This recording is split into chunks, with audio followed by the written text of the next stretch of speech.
Hey everybody, Nick here, and today I got a review for you of this little guy right here. This is the QuietCarry Knives Drift. First off, in the name of weird full disclosure, I have two of these guys on my table, one of which was provided to me directly by the maker. I have talked, as always, to the QuietCarry folks, told them, as always, I'm going to talk about the good, the great, the bad, the ugly, might be a gem, might be junk, sent him the disclaimer on my website. Nonetheless, he still sent one of these along, the other one I ordered independently, but we have to assume that at least one of these is the very best quality controlled one of these ever, and I'm doing my best not to let this affect the review of either of them. But nonetheless, there's your weird full disclosure. Next thing, size comparison real quick. I'll pull the other one out of the way here. Here it is against, as always, the Ontario Rat number 2, Spyderco Delica. There's a pair of 2 around here someplace, Spyderco Paramilitary 2. What we can see here is that in terms of sharpened blade length, we're actually a little bit longer than the PM2 here, but size-wise, markedly smaller in the handle. Then actually a couple of other size comparisons that maybe are worth being made here. To start with, this is the QuietCarry IQ, which is a smaller knife from QuietCarry, as well as the QuietCarry Drift, which is a previous sort of iteration of this design idea, but with the completely rust-proof thing. So this is the Drift, the QuietCarry, the Waypoint there, and then finally, a lot of folks have been asking me to make the comparison to the Spyderco Shabazz. Wow. That would be a collaboration. No, to the Chris Reeve Knives Shabazz, which is another smaller knife on washes here. We can see here that the small Shabazz is smaller in the pocket, but it's also much smaller in the blade. If we align these guys, yeah, there's a fair bit of difference there. So here it is against the small Chris Reeve Knives Shabazz. So there you go. Next thing, QuietCarry. What the heck's a QuietCarry? Well, QuietCarry's actually a dude in California, is my understanding of it. He's the person selling them. As to where they're being made, a lot of folks have been asking. I asked the guy directly. He said they're being made overseas, but he doesn't feel comfortable saying where else. And I kind of get that at some level. He's protecting, maybe he's found the very best knife-making factory in Turkmenistan or something.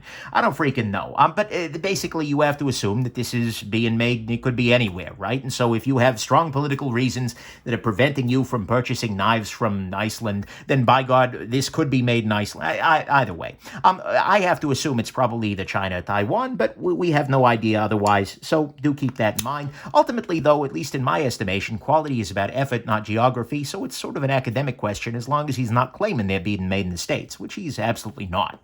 So, there you go. Let's go ahead and jump into the good, the great, the bad, and the ugly of this very interesting knife.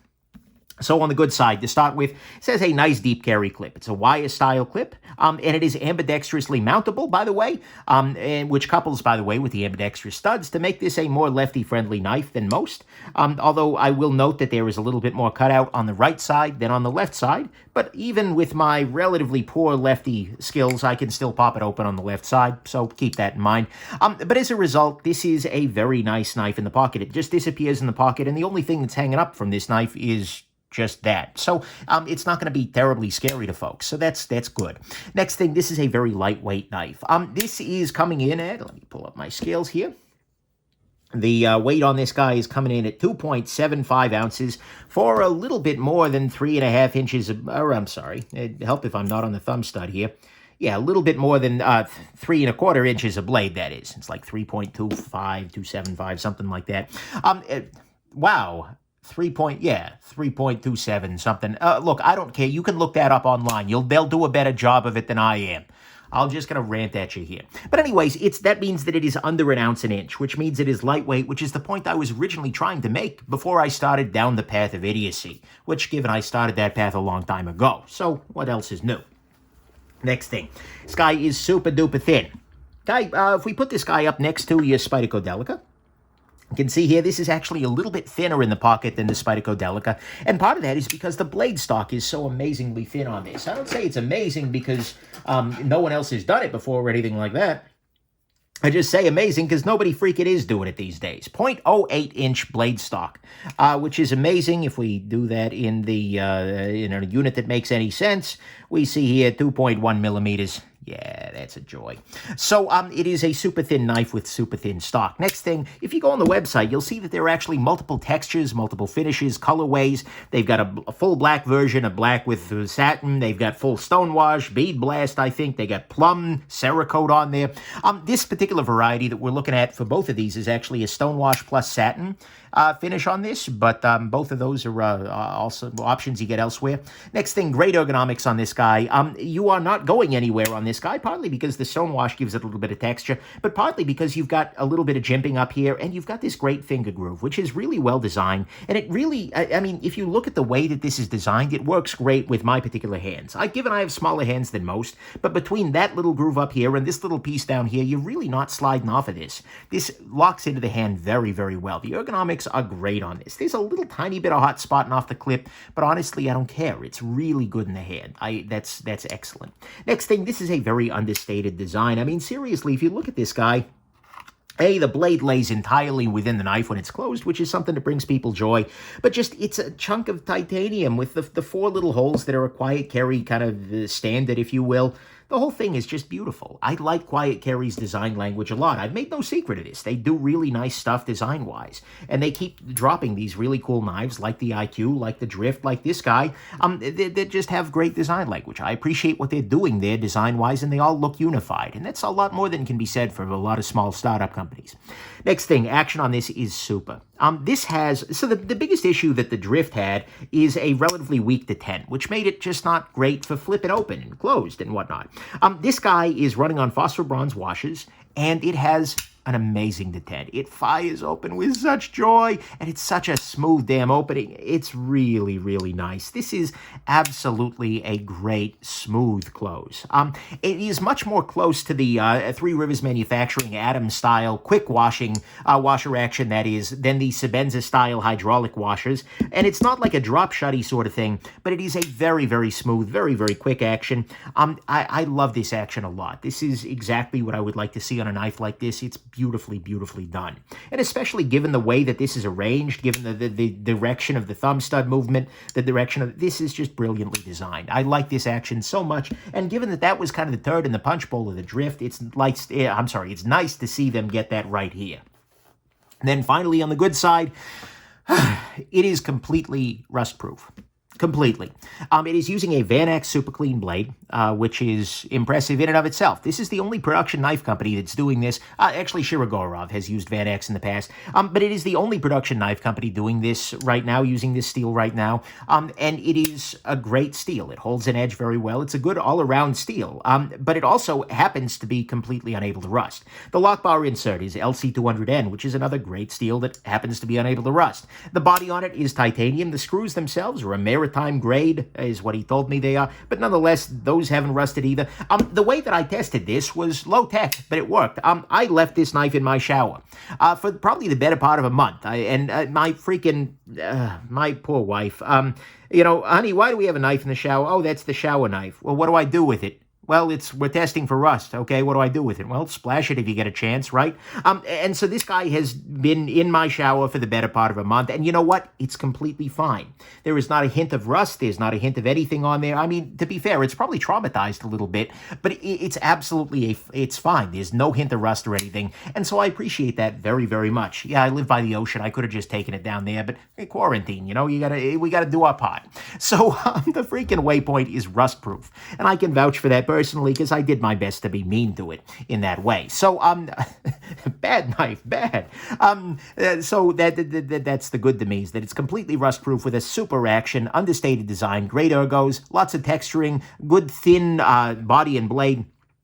It's lightweight with a deep carry clip. On the great side, look, all of that is, everything I've told you is good news, but the thing is, the most important part of a knife is its blade, right? That's the thing that actually does the tool. If you have an amazing pocket knife with a terrible blade, you've got a bad pocket knife. This is an amazing pocket knife with an amazing blade.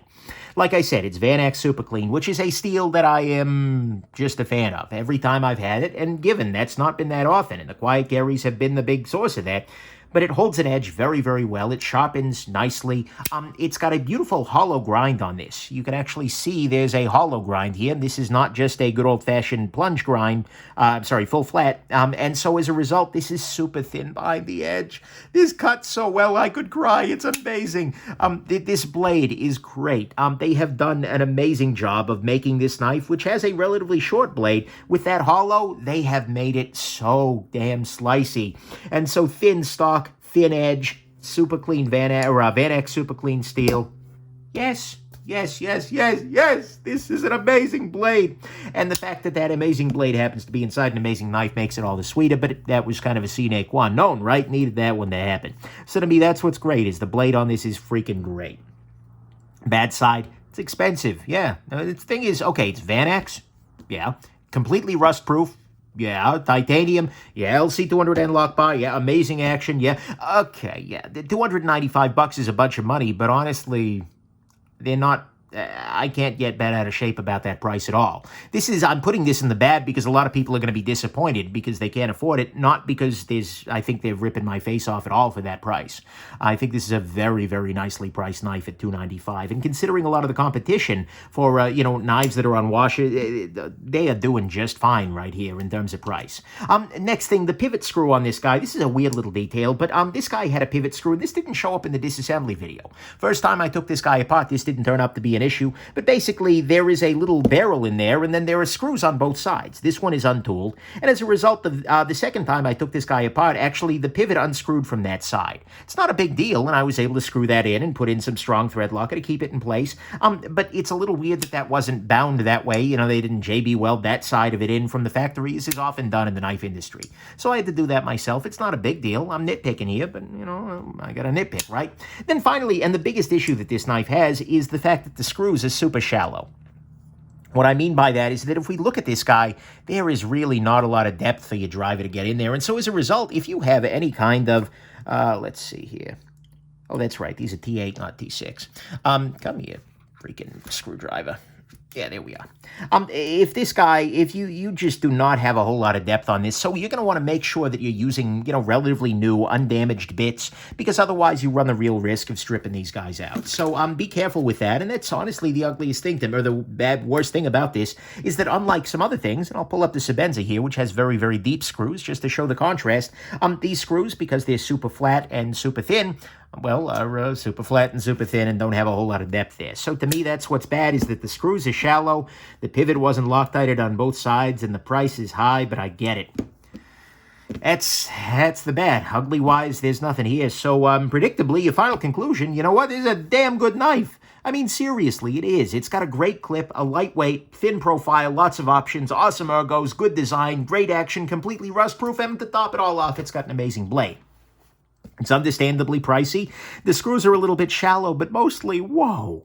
Seriously, there is a reason that this knife has made a splash, particularly among reviewers. One of the things that kind of tipped me off here was actually my buddy Slicey Dicey. He's another YouTuber. You should check him out. But he got one of these guys, and, he posted in sort of a reviewers group chat, oh my God, QuietCarry Waypoint. And at first I was like, well, what's so special about it? And then I did some looking, and it's like, oh, yeah. And when I got one, it's like, oh, yeah. Hey, Slicey, you're right.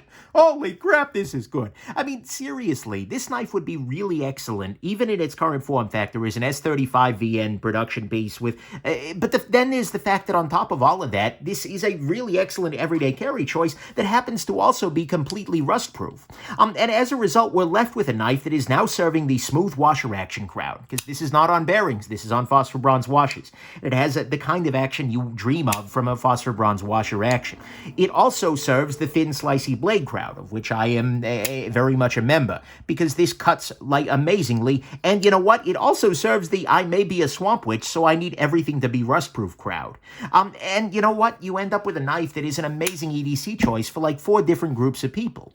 And so I love the predecessor here, the Drift. This was a good knife. In fact, I would say it was a great knife. Had they gotten the detent right, this would have been amazing. But the thing is, that turned out to be a major trouble for this particular piece. Then they did it right here. Then they got the detent, they got everything right, and this knife ends up feeling really, really, really good. This knife is not just a gem. This is a shining freaking gem.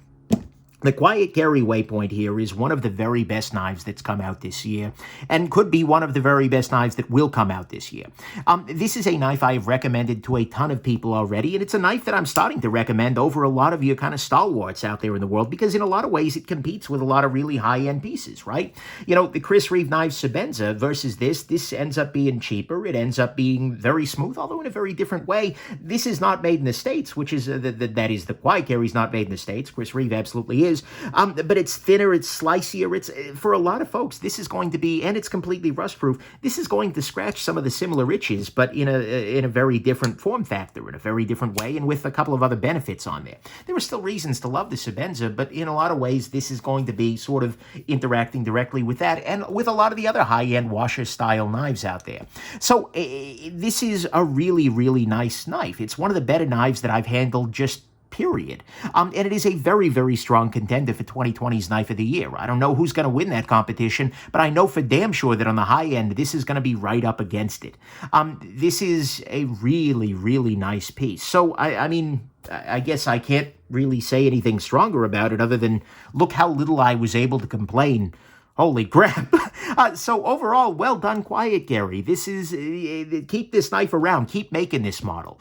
Get as many of these in as you can. Keep making a variety of them and build on the success of this, because I think, honestly, if he keeps doing this kind of stuff, I suspect that QuietCarry is going to get very, very loud in the industry soon enough, and that a lot of folks are going to find their waypoint to this particular piece. So anyways, there you go. Well done. Holy crap. Permanent collection. Yes, 100%. And, yeah.